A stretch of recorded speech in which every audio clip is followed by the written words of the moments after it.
Welcome to Hartford NEXT Neighborhood Training Institute's It's Our City, episode number 4. This episode features the City of Hartford's Department of Development Services. I'm Marion Griffin, Board Co-Chair of Hartford NEXT, the coalition of Hartford's Neighborhood Revitalization Zones, or NRZs, and the City of Hartford.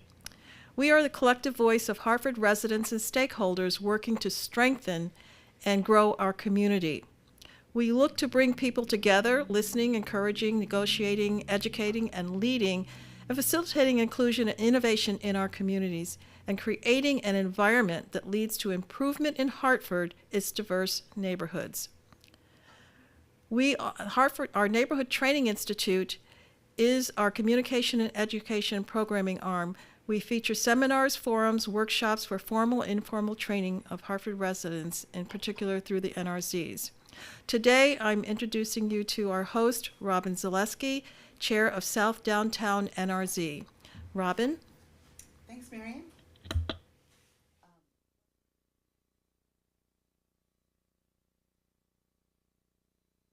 Thank you to everyone here and those watching on YouTube for your participation. Your involvement is the primary goal of the series. I will initially ask our guest, Jeff Auker, a number of questions and then begin taking questions from our in-person audience. For those watching on YouTube, you can place your questions in the YouTube comments and we'll include those at the appropriate time. Hartford NEXT is a coalition of Hartford's 13 Neighborhood Revitalization Zones, or NRZs for short, and the City of Hartford.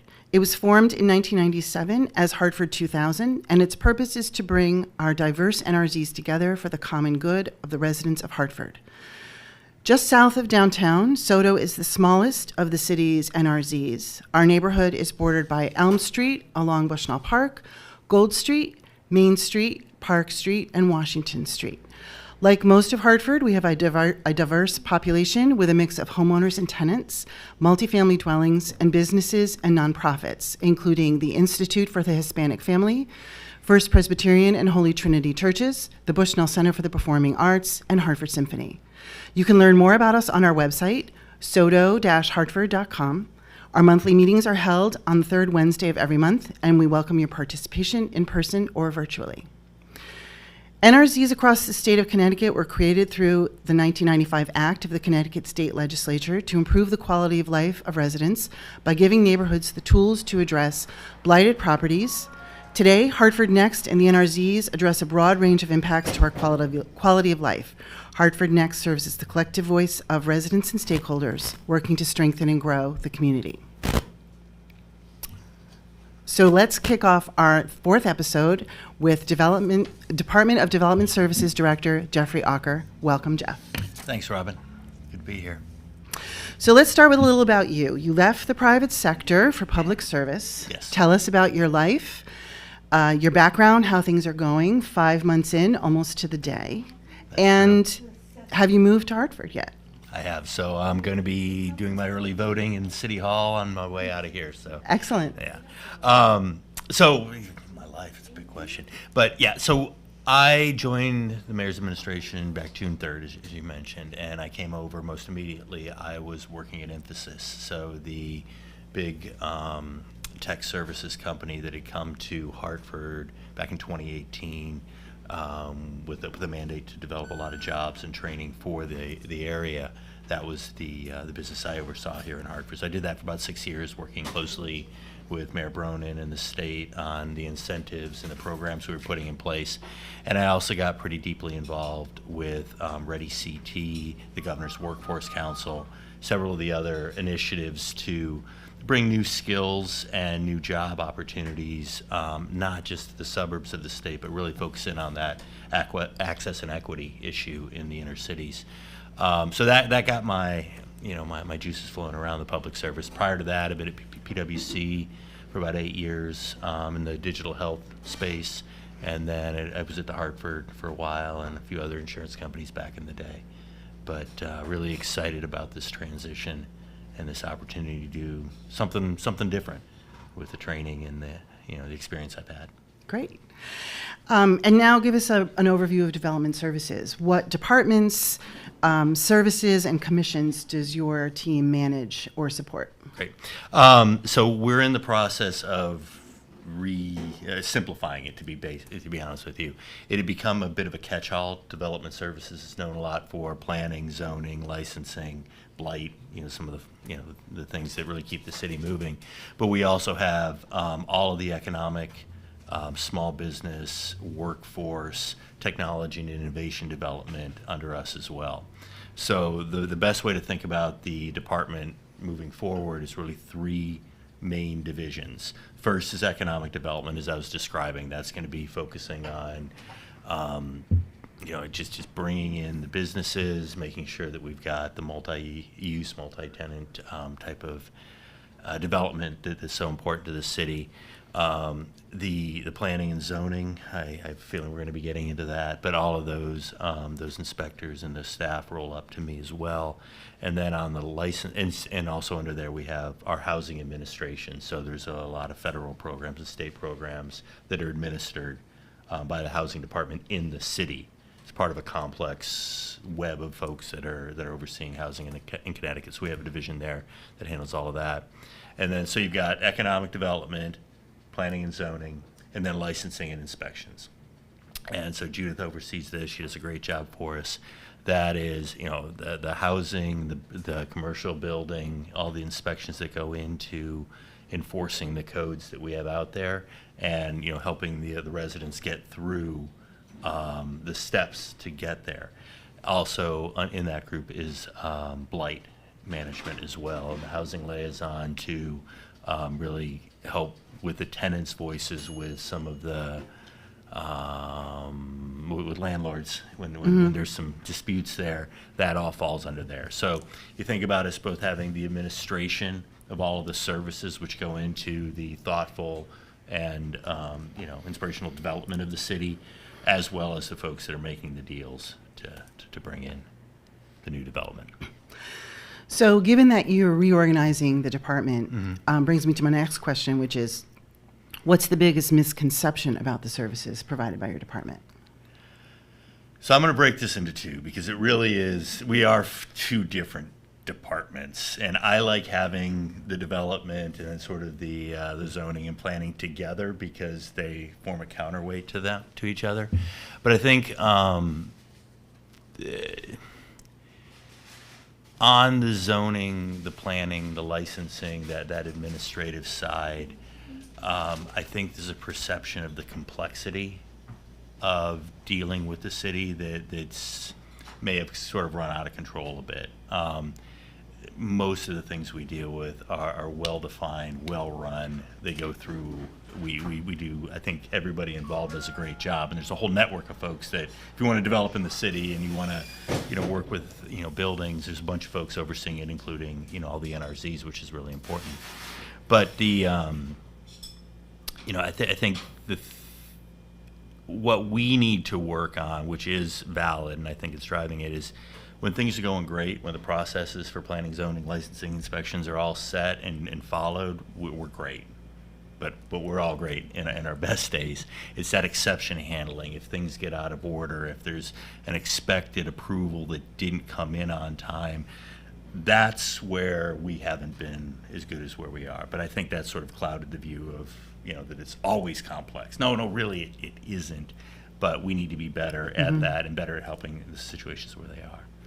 Well, speaking of getting better at helping out, announced earlier this year was kind of a ancillary office of your office, which is the Office of Small Business. Yes. One of the many complaints about doing business in Hartford was that it took forever to set up a business, to get the licenses you needed, to get your space inspected. Tell us a little bit about the Office of the Small Business. Sure. So what's the best way to give the context here?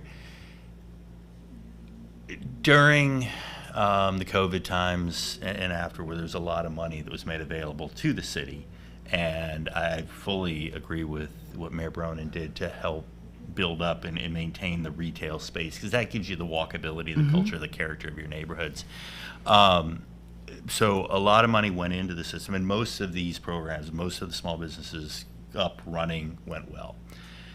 We didn't, I think, do a great job at staffing the folks that would be receiving all the requests when things maybe got a little out of order, for all these small businesses that were coming in. So there was a lot that I think we could have done better there, and we're working on doing that. What was the other part of the question? Well, how's it going now that you have someone who's Yeah. Oh, yeah. Don, overseeing that, Don group. Chapman? So here's the situation. So we have sort of our run rate stuff and the things we're doing there, and then we needed somebody who, well beyond just fixing individual situations, right? Like, say something does get complicated. Don and his team are focused on understanding what's going on right then, but not just solving the problem and moving on. Take that as an example. How are we going to make the process better moving forward? Where is it we could have improved communication, sped some things up, had two people come out to inspect at the same time, since their inspections kind of go together. So there's a bunch of things we can do. So it's not just solve a problem, get rid of it. It's figure out what the issue is. Let's address it for the particular situation, but also let's learn from that and then infuse that back into sort of this next generation of services for small businesses. Because it's not something the city had been doing a lot of previously. So I don't want to make excuses, but it's something we're learning as we go on too. And the balance between getting a small business up and running, so there's kind of three pieces, right? Or at least three. There's the incorporation of the small business and making sure that the business is going to be a going concern.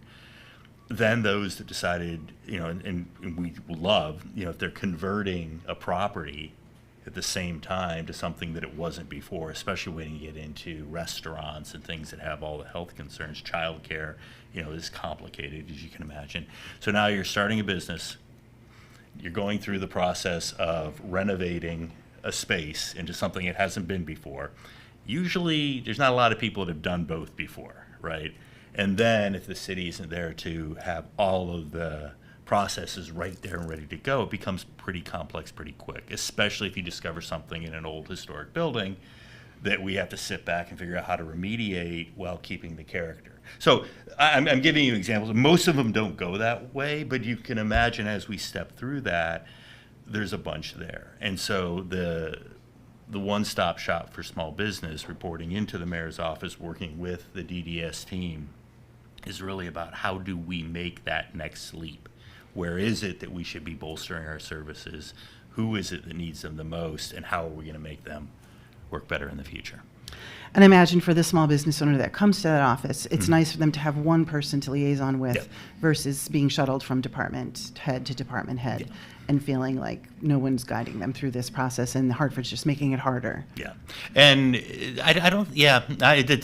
that feeling is there. I'm not going to deny it. And we have to fix that. But it really isn't about passing the buck, because the interesting thing about development services, for me, I'm just passing it from my right hand to my left hand. Those are my options, right? So it's oftentimes just, well, it's always just much better to solve, figure out the issue, address it, solve it, learn from it, move on. Because I don't really have anywhere else to put it. Right. It's going to be somebody else that reports to me.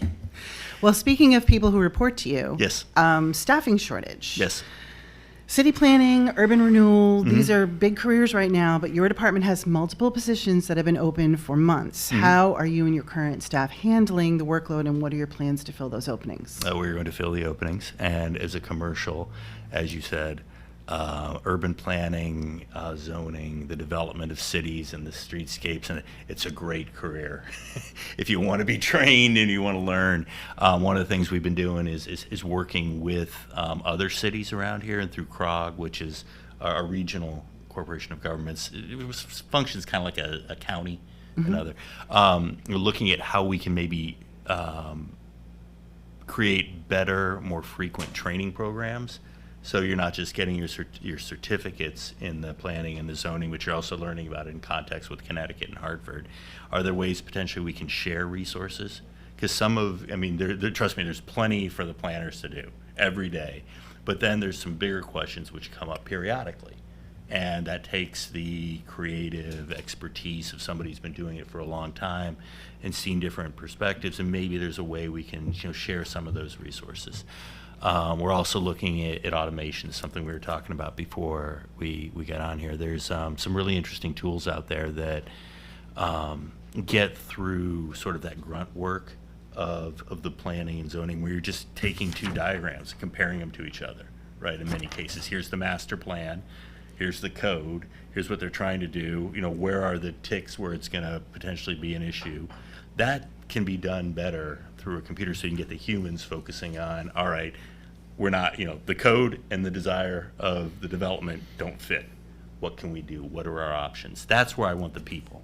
So we're hiring, we're working on our training, we're looking at shared services, we're looking at automation to enhance the capability of every human we have in there. Great. So speaking of where do the code and the zoning not fit, another layer that comes into that, especially in a city as old as Hartford, is historic preservation. By its nature, city planning, economic development are always looking to the future. How does your department support and interact with the Hartford Historic Preservation and Protection Committee? There's a couple things there. So first of all, the history of Hartford is why we love this place. It's interesting when you hit 400 years old, which there's not a lot of cities around here that have done that, which part of history you're preserving and how you preserve all those different layers is a fascinating, endeavor. More practically, though, our planners, actually starting next week, we're working on some training with them to better understand where we are with the Historical Society in terms of why certain restrictions or regulations are in place. What is it that you're trying to preserve in these situations? You'll hear some people saying, well, why does the color of my clapboards matter, right? Well, in this neighborhood, here's what we're trying to preserve. There's a character, there's a style, there's things that we have deemed important to the culture of the city and preserving why we're all here and what makes it. And if you understood that a little better, both from the our planners need to understand, so it's not just, nope, it's wrong color. What does that mean? But vinyl would be better than wood. It would be, and there's a big, challenge sometimes between your green building requirements and desires and what historical says you should use, right? These are great. I don't see this as a problem. This is where the tension and the discussion should be had. But, at what point do you say, well, it's more important to have a much more efficient heating system and cooling system in a house, even though that house, since it was built in the 1700s, clearly wasn't thinking about geothermal, heating. Is that a historic issue? Is that a green building issue? How do we discuss that? So from our end, training our planners starting next week. It just was well-timed question. Thank you for that. To better understand why the historic regulations are where they are. And then sometimes, honestly, we've had some developers that are doing some great stuff in neighborhoods that they probably wouldn't have been able to develop in before we had a form-based code and before we had some of these openings. But that puts them in a position where they're developing something that wasn't native to the neighborhood, if that makes sense. So you're converting buildings, you're looking at traffic patterns, you're doing all that. So we're just trying to educate each other and really understand, what are those needs going forward? What is it that's truly, what is it, so we all understand what we're trying to preserve in these particular neighborhoods and see where the compromises can come. It's going to be a back and forth. It's an old city with great character that's got big aspirations for the future.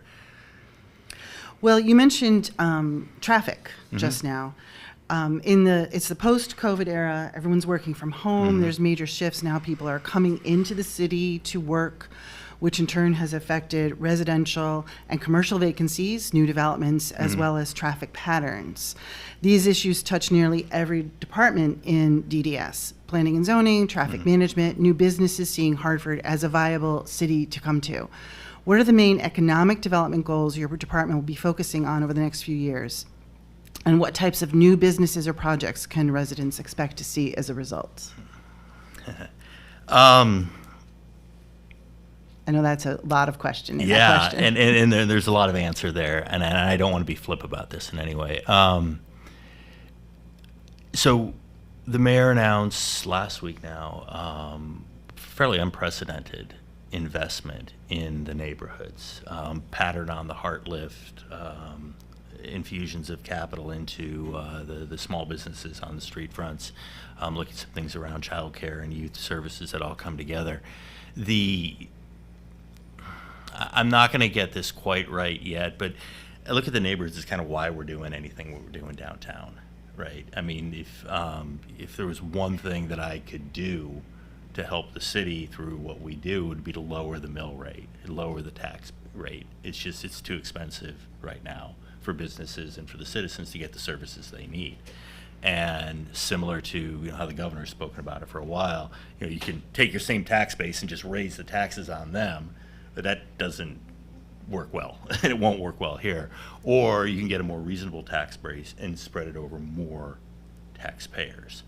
So when we're looking at downtown, we're looking at those massive challenges on massively expensive pieces of real estate and buildings that were put in all, for the right reasons in a different time, right? Where if you weren't building skyscrapers and bringing in big businesses to your downtown in the 70s, 80s, and 90s, you weren't doing your job. Things have changed. So now what do we do with downtown? So there's a lot of questions around the buildings, which can be converted to residence. But it's not as simple as that. You just don't convert everything to residence. You still need things to be living near, right? So you got to think about the programs, the new innovative kind of experiences, businesses, coalitions. We're working on some things around artificial intelligence with, that'll be coming out soon. How do you create that draw that gets people wanting to live, that justifies the conversion of these big buildings, which increases the density where you want the density downtown, so then you can look at Upper Albany, Homestead, the Washington Street, and this is where I get because there's a lot, right? Yeah. But there's these great corridors that we really want to understand. Some of them, we kind of know what we need to do. Pulaski Circle, we were talking about this. Yeah. How to do it, a lot there. What to do, we don't need to hash that out. Now, some of these things like Homestead, right? We have some studies going on there because there's some massive parcels of land that require a lot of work to make them even usable, right? Because of the brownfields areas. So that's where we're being a little more careful and a lot more thoughtful on some studies to understand the traffic patterns, because does that become a main thoroughfare into the city if Albany is blocked? What do you do when the hospitals are changing shifts, which is literally like a city switching an entire population? So we want to understand, because if we're going to put things in there, what does make sense for the neighborhood? So long answer to your question, maybe put a little shorter. Focus on the neighborhoods, get the character, channel what the folks from the neighborhoods really want in those neighborhoods, support that. Do it at the same time with doing something which feels almost completely different, like it's different muscles, which is working on all this commercial stuff downtown, which, we rely heavily on, Mike Freemuth and CRDA, our friends at the DECD. There's a lot of folks on the housing side that help us with the underwriting so we can see how these things come together. So it's not just one person thinking this through. It is a coalition, and there's a lot of people that are rooting for Hartford in these developments. So, Well, I want to talk about something. My next question is about blight, but it's one of the reasons the NRZs were originally created. Yep. It's present in every neighborhood, some more than others. They're an eyesore, a health hazard, a safety issue. They have a psychological impact on the neighborhood. There's been a lot of forward momentum in dealing with blight, especially with the creation of blight being a specific office in your office, and the creation of the Hartford Land Bank. I want to talk about how DDS is addressing blighted properties that are not eligible for transfer to the land bank. And it's interesting you brought up brownfields and Homestead. I was driving on Homestead last night on my way out to the western suburbs of Hartford, shall we say. Yeah. And I would say it already is a major thoroughfare into the city. It's a very busy road, more traffic than the road can handle.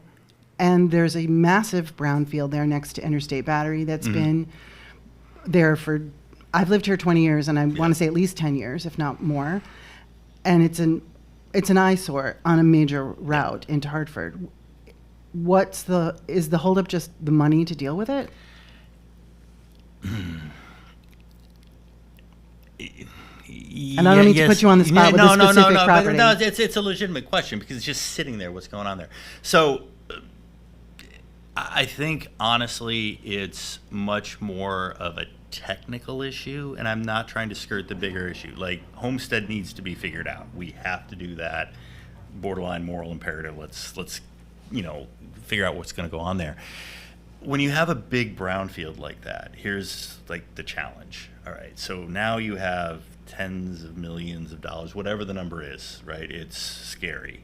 Just to go in and take a lot that looks like an empty lot and make it into an empty lot. All right, so now where are you going to get the money to do that? The state has been an amazing partner with us on the brownfields, but even there, so when you start to queue up money, do you have an idea for that lot, right? Is it just going to be cleaned and then left there for somebody to figure out what to do? Well, it's hard to find people that will fund, for free. Yeah, this will benefit somebody else down the road. You're like, okay, well now let's wrap it into another deal, right? So now you got a developer coming in and saying, hey, I want to do this. I'll take on this lot. I'll go at it.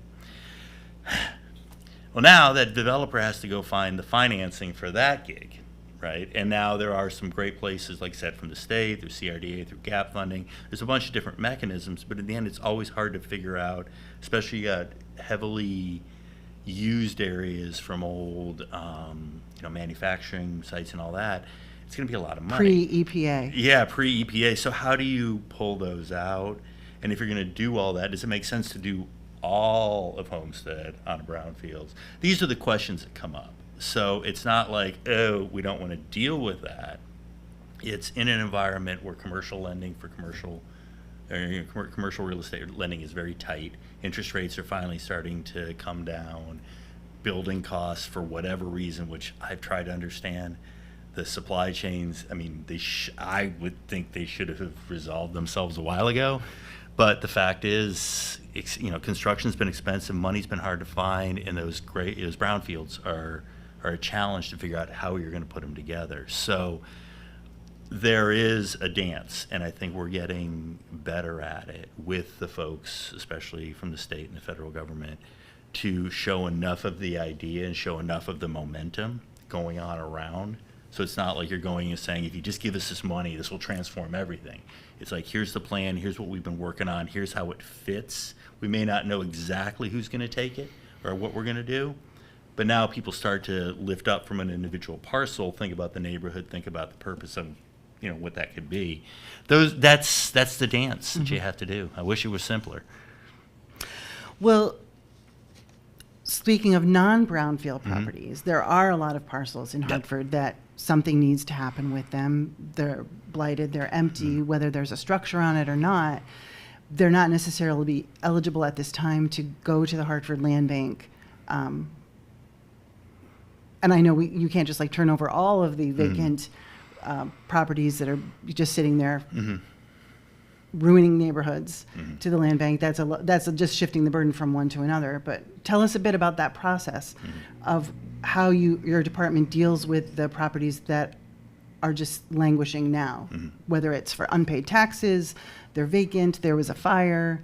Give us a little education on that. I can assure you that our boss is laser focused on this issue. Arunan does not like blight, and for all the reasons you've brought up, it can take any development you've done and just kind of ruin it. If you got three great properties and then one that's just not there and it's attracting activity and things that don't benefit the neighborhood, it's got to be fixed. The land bank will bring some financial capabilities, and there's a lot going into that, because what that helps with, if we take over a property as a city, we now own it, literally. We have to maintain it, we're liable for it. So there's a bunch that goes into that, and then how much you have on your books impacts your grand list and the taxes paid. So the land bank will help with all of that. and which is, think of those as the enabling capabilities to do this in an ordered fashion. That said, there's some things that just need to be taken over, need to be taken down. Some, frankly, are the way they are due to landlords with bad intent. I mean, I'll be honest with you, those we have to get taken out. So the mayor has directed us. We have, Mike Perez has been leading, the blight team. There's a great article on him in the Current, I guess 2 months ago. And we're being a lot more aggressive on those properties. As the community or as the NRZs, sees properties, that maybe we're open, we're taking the calls every day. The only balance to that is we can't just take over a property, right? I mean, you can imagine you want the government to help, but you don't want the government to be able to take things over. So there are quite a few legal steps that go into the definition of what is blight. How long, once it's been blighted, how long do they have to resolve it? Because the landlords and the tenants do have their rights, which we have to respect. And in some cases, honestly, there's been some good stories. There's been some really good stories. Not necessarily somebody just fixing something up, but getting the landlord's attention and going, okay, fine, I will sell it to somebody more local that will take more care with it. But working through that process, I think, can be streamlined. But we also want to take care that we're not seen as an entity, as a government, that would just go in and take your property. I mean, it's a hard thing. It should be a hard thing. But it is an incredible, frustrating thing for those of you living in the neighborhoods. So we're going to be more. We're going to continue to be aggressive on that, I can tell you. And I do believe the land bank and those that will enable us to do some things. Well, that's a great example that leads to my next question, which was, how does city politics shape your department's priorities and the speed at which you can move forward with projects? Are there particular challenges or opportunities that arise from this dynamic? Yeah. And for those joining us online, I apologize for the noise backstage. As you can see, we are in a coffee shop right here in the SODO neighborhood, Cafe More on Main Street. So come on down with your questions and get a cup of coffee. Yeah, it's good coffee. Sorry, so how does city politics shape your department? Yeah. And challenges and opportunities. Yeah, look, I don't want to be naive. And I'm going to go beyond that, not just with city politics, but you mentioned earlier CROG and CRDA. Yeah. I mean, look, on one level, it's the water you breathe, the water you're swimming in, the air you breathe. I mean, I work for an elected official, and we have an administration, we have a government to run. We do that in conjunction with other elected officials. And the checks and balances of our great nation are in place here. But that said, one of the things that has really attracted me to Hartford and continuing to work here and stay here and get involved here is everybody's rooting for Hartford, right? I mean, nobody is saying, there might be things, within Hartford that people think are more important, but there's this genuine love of this city. And I think that is what tempers some of the politics, right? The politics I've seen have been more around how and maybe a little bit of when. Like, does this go before that? Money is involved. Money comes from the state, so there are people that have fiduciary responsibility at different levels to give it. And so we have to think hard about what we're asking for, where it fits into other folks' priorities, because we are part of a regional government structure. We're part of a state. There's a bunch of different capital region groups forming to support everything from workforce development to housing to things like that. So we have to fit in and we have to understand. But I would say it's been a net positive, and I hope I'm not sounding naive here. The support from the state, the support from our legislative contingent here, and the government has been really strong. And I hope that's a sign that we're all kind of going in the right direction and we're agreeing on it. But that part does feel good. Okay. We spoke earlier when you were answering one of the earlier questions about development downtown. It's been the star for much of Hartford's recent development. but what are the current and future initiatives to bring substantial economic development to our neighborhoods? So let's see where to go here. A lot, and I think so you've got quite a few different programs that are targeting Upper Albany, Homestead, that area, which needs work. There's some big things going on around Washington Street around here, as we all know. That one's going to be it's going to take all of us figuring that one out. You have one of the most historic areas in the city, multiple times over. The history of that area and what it's been and not been and become and how it's adapted. But that's the hospital is an incredibly important part of the city on so many levels. So we need to figure that out. So that'll be taken care of. You mentioned since we're south of downtown here, the Bushnell Park, the south of Bushnell area, and I'm talking downtown here, and I know you're talking neighborhoods. But the support for the small businesses, the support for the folks that are trying to buy houses, not just rent, part of that fund that's going into the neighborhoods is really around home ownership. It's a start. That one's a hard one. But we have to show that it's something we care about and it's something we want to move toward. And then the child care piece, I think, can't be understated. If you're trying to start a small business and you've got a child, it's tough right now. I mean, one of the post-COVID issues is that the cost of child care is so out of whack with what people are making, and we want to push those programs too, so people's children are taken care of, and while they make the money there. So I think now that we've got the fund in place, the next step is to really look at start to work on the priorities, and this is where Next overseeing all the different NRZs, bringing them together and the voices. I think I'm not trying to dodge the question. There's a lot of them in my head right now, but we've been talking quite a bit down here around Zion Street and that area that can use some attention. There's some parts as you get down toward the Weathersfield side. There's a lot of work going into the connecting the neighborhoods, especially through trails, the Heartline program that's been looking at how we could repurpose some of the natural connections and between the neighborhoods. We've got some trails going in that will again create some egress where you'd had some blocks before. So just opening that up. But really it's going to be, I think the next stage is we've secured the funds, we've secured some resources to do it.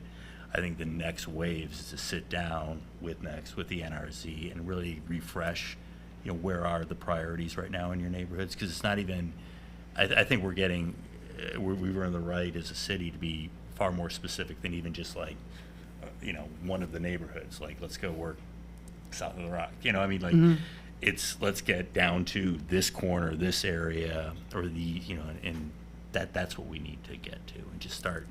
I don't know if you're gonna have any massive home runs. Like, we're not really swinging for the fences right now. We're trying to get, the things in place that make the neighborhoods livable, right? I mean, you can have a great neighborhood, but you have one bad intersection, and you're either not being able to get to it, get out of it, you don't feel safe. So there's a lot of pieces there, and I think I'm just describing the problem, and that's probably what you get when you've got a guy 6 months into something. I'm very well aware of that, but it does feel good to have the support, both from a resource standpoint as well as politically, and and from the so far from the neighborhoods. And we hope to maintain that and keep that momentum going.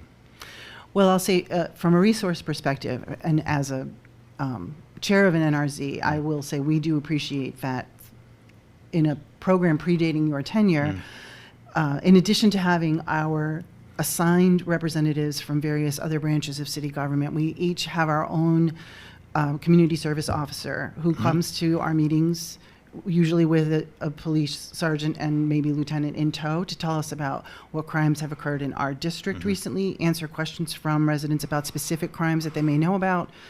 We have our own assigned fire department representative. We have our assigned community engagement representative, and probably starting about 5 or 6 years ago, an assigned DDS representative who comes to our meetings, tells us what's going on with DDS, what zoning applications have been made in our specific neighborhood, and answer our questions and field our inquiries about changes we want to see in our specific neighborhood. So on behalf of my fellow NRZ leaders, we're very grateful that DDS has taken an active role in participating at the neighborhood level in terms of being there, providing information, being a place for us to ask questions and get information and feel like we have a voice, a bit of a voice.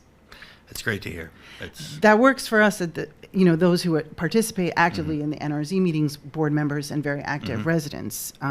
But I think for the average resident, we still struggle as an organization. There are many people who live here who don't even know that they have a neighborhood revitalization zone, which is a strange name. We won't get into the branding of ourselves, but we effectively operate like a neighborhood association. We're the voice of our neighbors to city government. Piggybacking on that, and to what you just mentioned about what's going on in the neighborhoods, the Hartford City Plan was adopted in 2020 to be implemented in the 15 years to follow up to 2035. And we've been working in SODO with our representative from your office, Owen Deutsch, and some members of FHI Group to develop a neighborhood plan. Each neighborhood is going to be developing a neighborhood plan, which is not the same as our individual NRZ strategic plans, which the state government requires us to have and update regularly. These are, what involvement does your office have relative to implementation of these plans? I know a few neighborhoods have already completed theirs. We're in the midst of doing ours now. But how will your office actively then help execute those plans? Yeah, so that's the ongoing discussion. So thank you for that that prelude in where our folks are meeting with the neighborhood folks and talking, street by street, zoning change by zoning change, application by application. That's where a lot of this will get taken care of.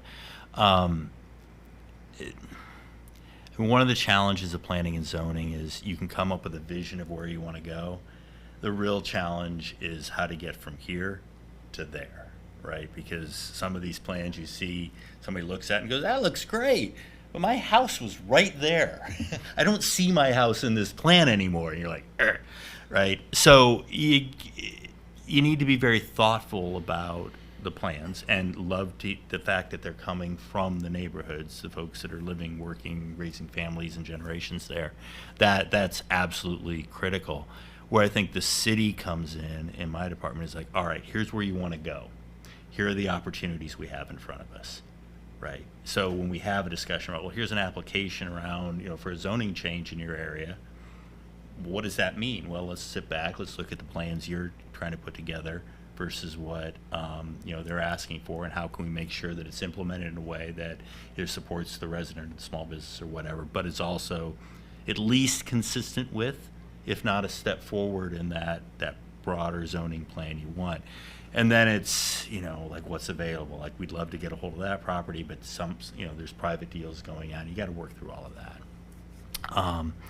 So in terms of, that's sort of is you all come up with the plans and we work together with you on what implementation looks like, reconciling those plans with other master plans, be it for, corridors or, there's all sorts of people that have different perspectives on there. We're the place where you sit down and we're going to figure out, all right, here are the different uses for these rich neighborhoods.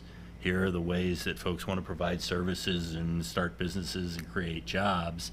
How do we do this? And it's never going to be, well, you won this one or you get that. You want to make sure that the end result doesn't look like some kludge, some compromise that makes nobody happy. But in the end, like, for the residents of the neighborhood, for the residents of the areas, is this a place you still, you want to be proud of? Is it going to get you what you need to raise your family? Are you going to have the services and the jobs and the, everything you need?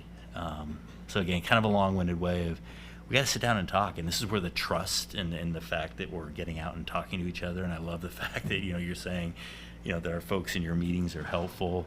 Hopefully, talks like this and discussions like this, are helpful as well. But it's not going to be easy. And there's that balance between that overall plan and then, well, here's what the plan means for my corner, right? And that's a legitimate issue. If, in fact, for the people on that corner, it's probably no bigger issue in their lives at the time. So we'll keep having the conversations, I guess is the best way to put it. Well, I have only one more question for Sure. you. And I invite those who are watching on YouTube, if you have a question, now's your chance to pop it into the chat so that we can ask Jeff. Well, we have some folks here who joined us at Cafe Amore, and I'm wondering if any of them have any questions for Jeff. We have a microphone. Kristen?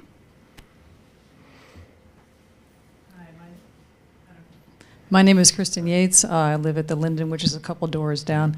One question I have is, and I don't hear too much talk about, is what does the city plan to do about the excess stormwater that we're getting? And I don't know if you were the right person to ask, so I apologize if I'm not talking to the right person. But I know, for example, you said this is an old city, as we say. The infrastructure's old. I know, if I hear correctly, the last time the drainage for my own building was addressed was in 1940.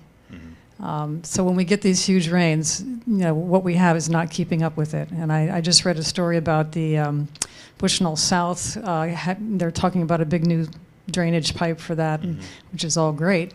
But what about the rest of the city? And it's not just downtown, obviously, that's confronting this issue. Is that something your department is concerned with? Concerned with, yes. Involved with, as a contributor, absolutely. Not moving here, but it's an MDC decision. In the end, they own those pipes. But that said, the discussions are highly technical right now. A lot of it has to do with, as MDC puts in the main pipes to handle the stormwater and all the runoff, how does that then connect into the individual properties and who's responsible? So we're working through that. I wish I had a great answer for you on that.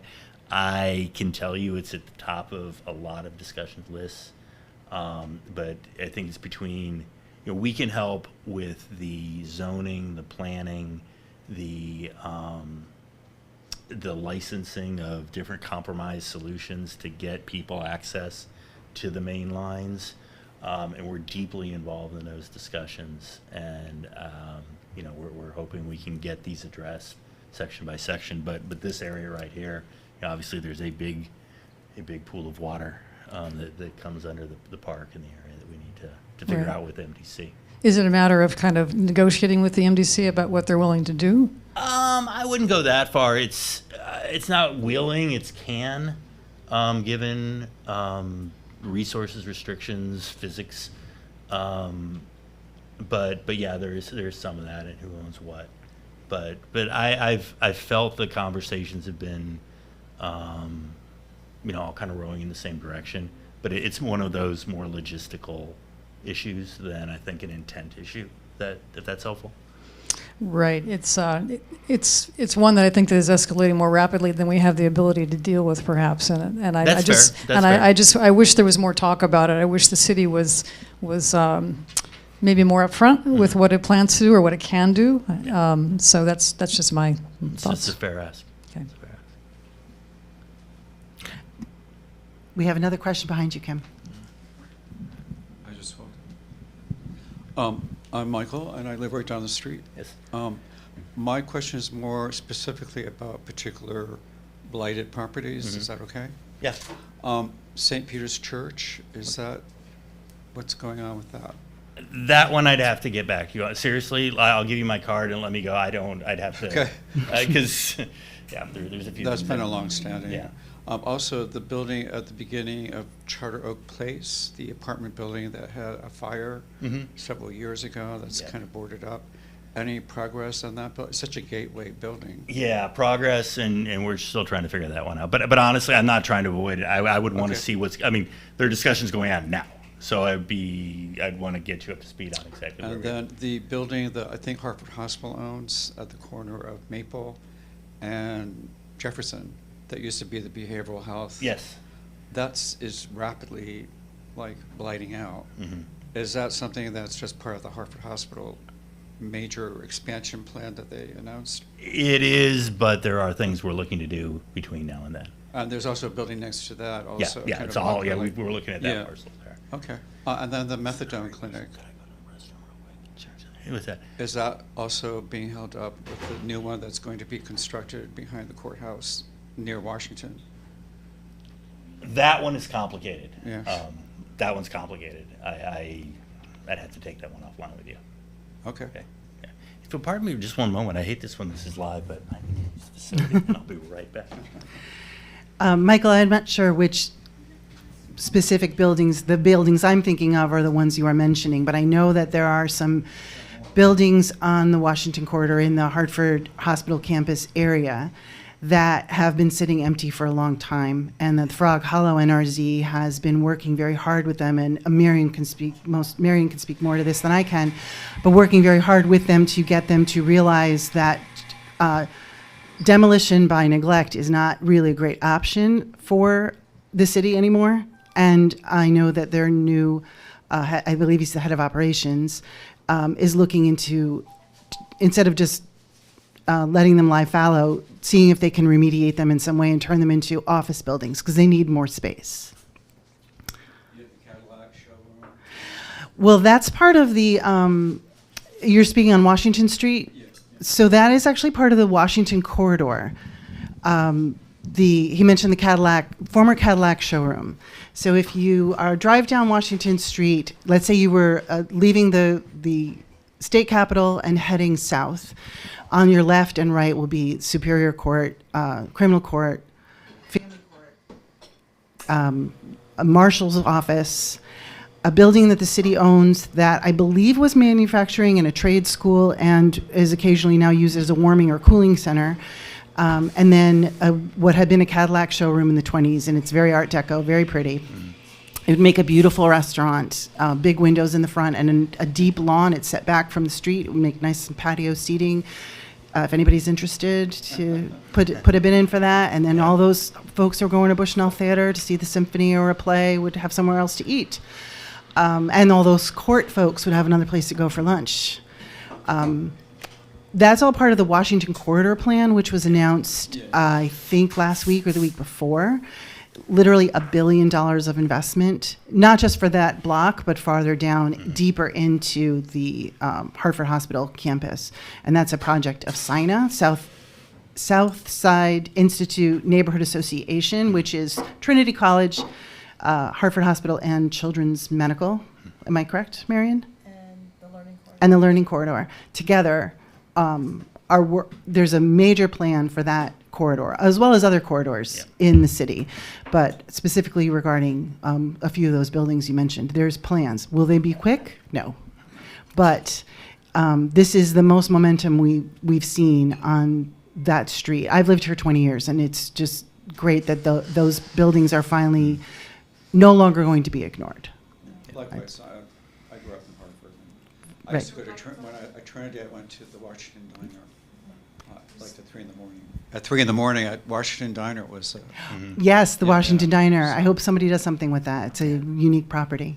But it's nice to see the momentum for that street. It's such a beautiful street. It is, and it used to be dotted with beautiful homes that Yeah. sadly are no longer. Yeah. Thanks. Yeah. I was going to just comment on what Hartford Hospital is doing and the Children's Medical Center, because there is a vast development that's happening there, and they have been very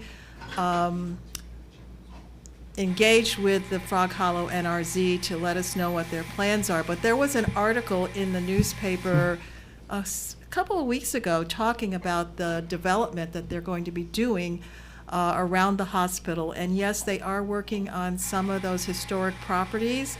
and with the help of the city, encouragement of the city, to actually rehab those and keep them up, even if they're going to move them into using them for office spaces as opposed to keeping them vacant or just tearing them down, which was what we have been fighting for. So I think we've had some successes in working with them. They've been very cooperative in keeping us informed and then working with the city. So we're very pleased to see what is happening with the Hartford Hospital properties and the development that they're going to do in that area. It's really going to be huge for the city.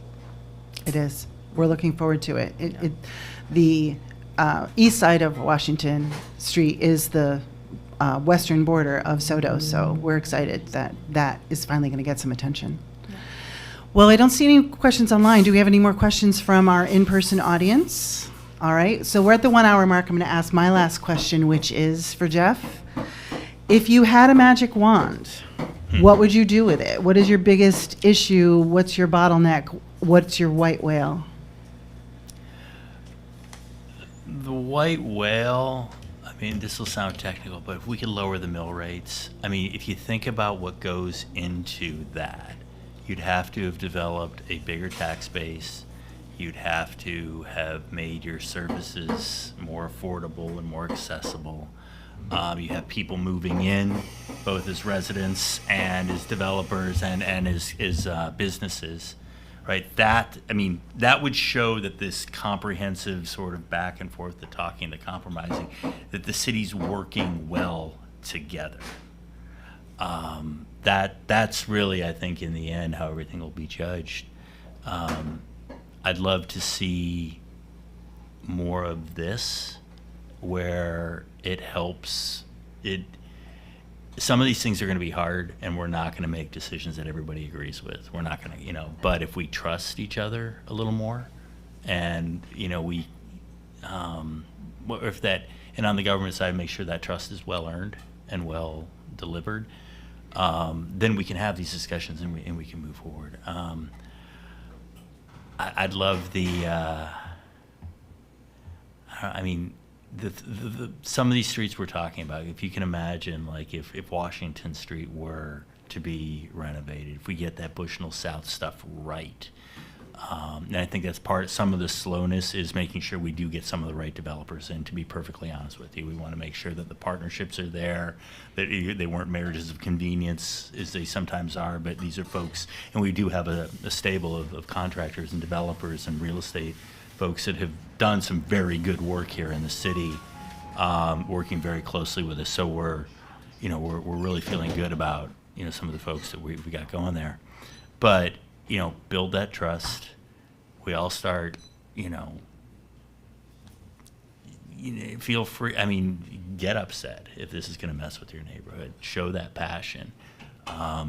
In the end, let's, have respect when we, and hopefully we come up with solutions as a city that we help facilitate, that people understand, well, this is what we could do, this is what we can't do, this is what we get, this is what's going to be awesome. Here's what we as citizens can do to, really build up the culture and the community around the buildings that we put in place. But yeah, no, I'm just going on. But, mill rate and trust would be the two things that I'll judge myself on afterward. I echo your sentiment about the mill rate. It is a detriment, and it's a PR detriment as well, because people who don't live in the city don't understand that while our mill rate is high as a number, our valuation is much lower than it is in the suburbs. So it's not necessarily that people are paying 75% of the value of their property or something.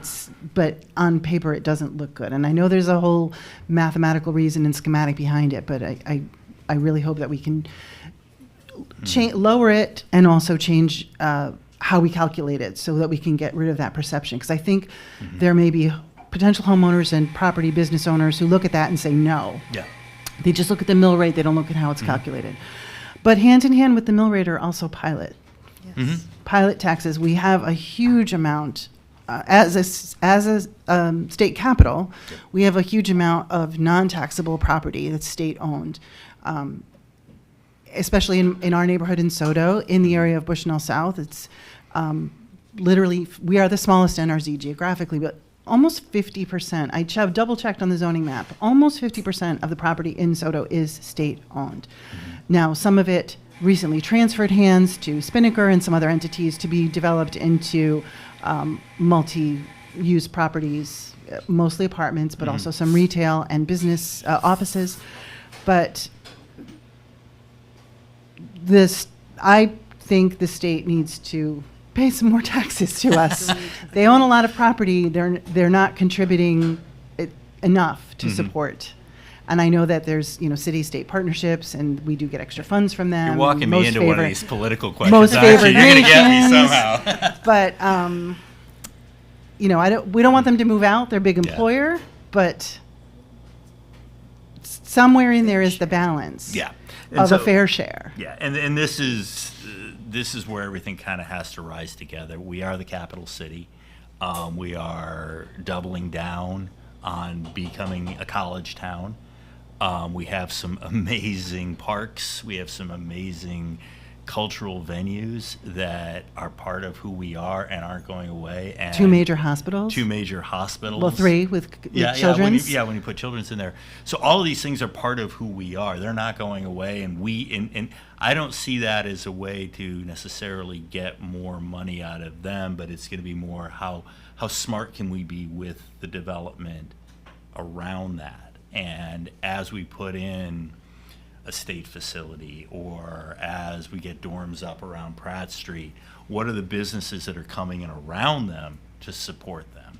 And there's statistics, there's research out there that these sorts of developments bring these sorts of jobs and ancillary services. So we got to think about that as we do it, because we do have to support the state. We should support the state and UConn and the other schools here in the city and the hospitals and the churches and the community areas. So now that puts more pressure on those of us that do have to look at those tax rates, whether it's pilot, whether it's straight up property taxes, whether it's other more creative deals.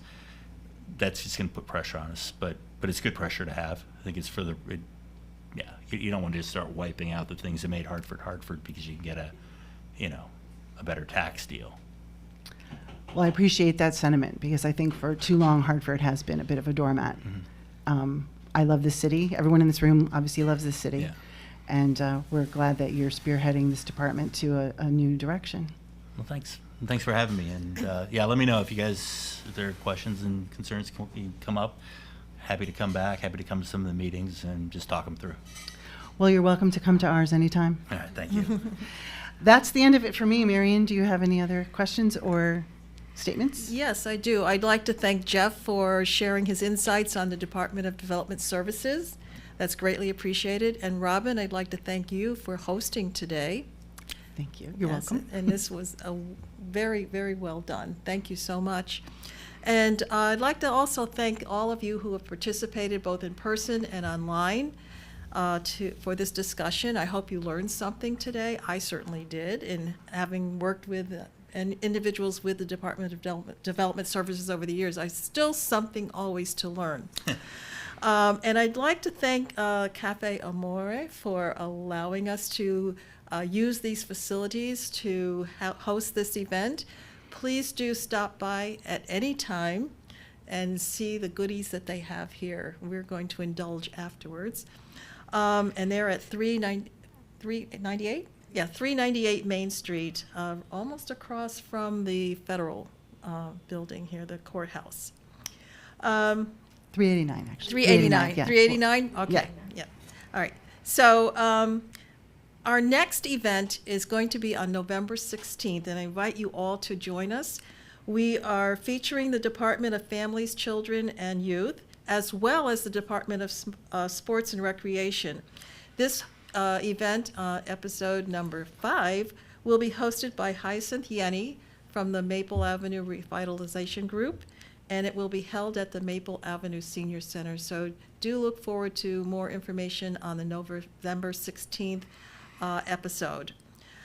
If you're not a member of your NRZ and are interested in joining in to help improve the quality of life and engage with your fellow residents, you can look at Hartford NEXT website, Find Your NRZ, and you can find the information for your NRZ. So that's hartfordnext.org, Find Your NRZ Interactive. And if you'd like to join the Hartford Next mailing list, you can do so on our website as well by looking for the Contact Us section and sign up, and you will be added to our mailing list. So that concludes our event today. We thank you for joining us, and join us next time.